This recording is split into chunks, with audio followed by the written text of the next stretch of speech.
Bolo sem cobertura. Quando a gente vai congelar um bolo inteiro, a gente tem a opção, né, de congelar o bolo já decorado, com a cobertura bonitona, ou se não, ele só montado. Bolo, recheio e bolo.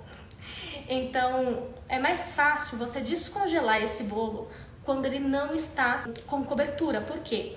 Imagina que você tira uma garrafa da geladeira agora. Você vai reparar que quando você coloca, quando tem, né, uma mudança de temperatura, seja ela do congelador para a geladeira ou da geladeira para fora, né, para cima da bancada, ele começa a escorrer, né?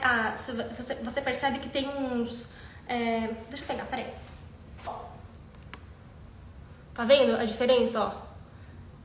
Ela começa a criar essas gotículas de água aqui na garrafa. Então, isso acontece a mesma coisa acontece com o nosso bolo, tá? Quando a gente coloca o bolo com cobertura, ele vai começar a soltar água, né? Quando a gente tira do congelador e coloca na geladeira.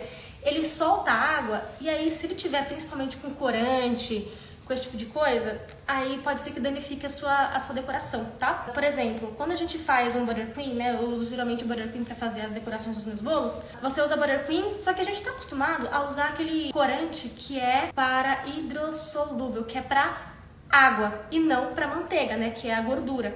Então, quando a gente coloca e tira, né? Coloca do congelador e tira, coloca para a geladeira, começa a sair essas gotículas de água.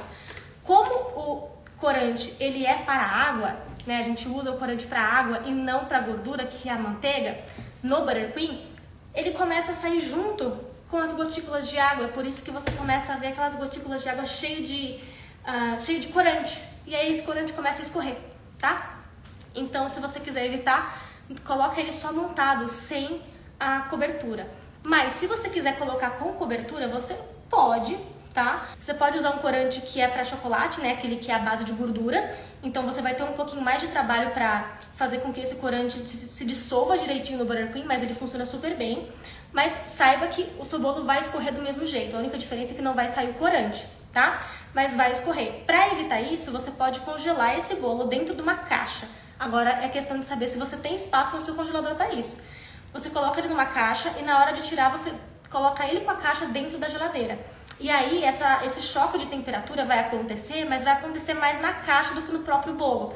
Então ele não vai escorrer tanto, tá? Mas ele ainda pode escorrer um pouquinho, tá bom?